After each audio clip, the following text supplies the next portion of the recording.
Listen to me very carefully. You clocked into the office at 8 o'clock this morning.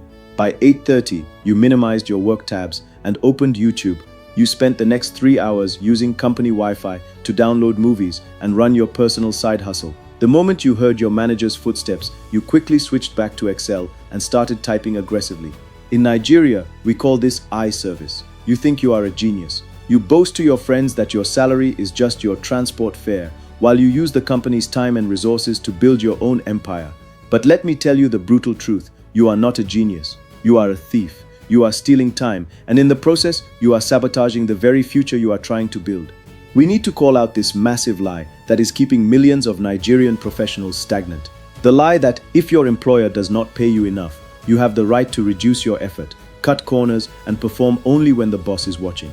We justify mediocrity because we feel cheated, but the Bible destroys this logic completely. If you're still here, listen carefully.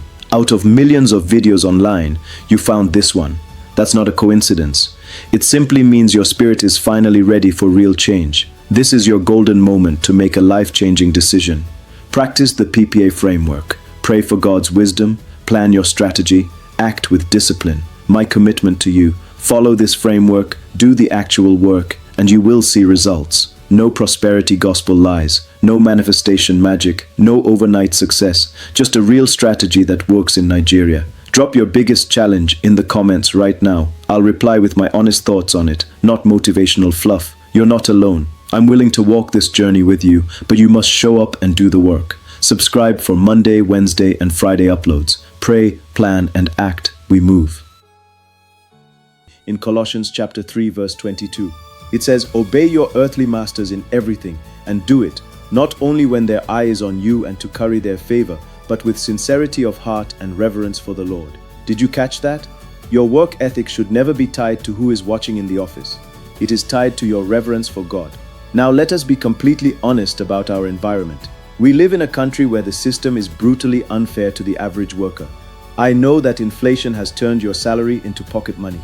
I know the pain of sitting in Lagos traffic for 4 hours every day, arriving exhausted, only to work for a boss who does not appreciate you. The Nigerian reality is that many employers will squeeze you dry and toss you aside. It is incredibly frustrating to give your best when you feel like you are being exploited. The temptation to hold back your brilliance, to do the bare minimum, or to use company time for your personal hustle is overwhelmingly strong.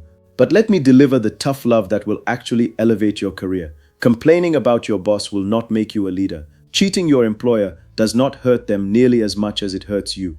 When you practice eye service, you are training your own mind to be lazy, deceitful, and mediocre. You cannot practice half-heartedness for 8 hours a day and expect to magically become a high-performing CEO in your own business. You must understand the greatest benefit of radical workplace integrity: irreplaceable value. When you do the right thing when no one is watching, you build a level of mastery that cannot be ignored. The benefit of integrity at work is that it transforms you from a disposable employee into an indispensable partner.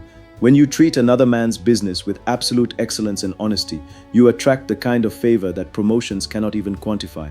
Jesus gave us the ultimate blueprint for career success in Luke chapter 16, verse 10. Whoever can be trusted with very little can also be trusted with much, and whoever is dishonest with very little will also be dishonest with much. If you cannot be trusted to manage the company's printing paper without stealing it, why should any investor trust you with 50 million naira for your startup? Proverbs 12 verse 24 seals this promise. Diligent hands will rule, but laziness ends in forced labor. Diligence, when nobody is watching, leads directly to authority. This is exactly why you must apply the PPA framework to your 9-to-5 job right now. Pray, plan, and act. Step 1. Pray. Do not just pray for a better paying job. Pray for a better attitude in the job you currently have. Ask God to remove the spirit of eye service from your life. Pray for the strength to work with excellence even when your manager is toxic. Ask for the grace to view your daily tasks not as a punishment, but as a training ground for your future empire. Step 2. Plan. You must intentionally plan how to deliver massive value during your work hours. Planning for integrity means structuring your day so you are not tempted to steal company time. It means turning off your personal social media notifications between 8 and 5. It means auditing your own output before your boss even asks for a report. Plan to be the one employee whose integrity requires zero supervision. Step 3. Act. Execution is where your reputation is cemented. Act with such aggressive excellence that if you leave the company tomorrow, they will feel the vacuum immediately. Deliver your projects ahead of time. Stop gossiping at the water cooler. When the boss is not around, work twice as hard. Action means proving that your character is not for sale, regardless of the size of your salary. Stop playing games with your career. Your integrity in the dark is what will put you in the spotlight. Pray, plan, and act. We move